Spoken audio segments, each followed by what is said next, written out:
বৃদ্ধি রেচি, সূত্র কি? বৃদ্ধি রেচি।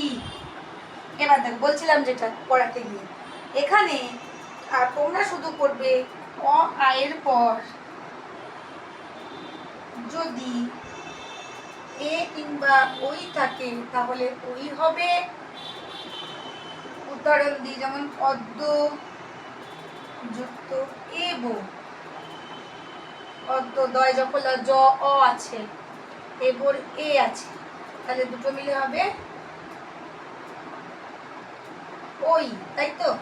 তাহলে এখানে কি দাঁড়াবে? অদ্বৈব। বোঝা গেল? আচ্ছা, মত যুক্ত ঐক্যম, মতৈক্যম। আচ্ছা, আরেকটা কি বললাম? বৃদ্ধির সূত্র। এখানটা লিখছি, হ্যাঁ, বারবার বুঝতে পারছি না।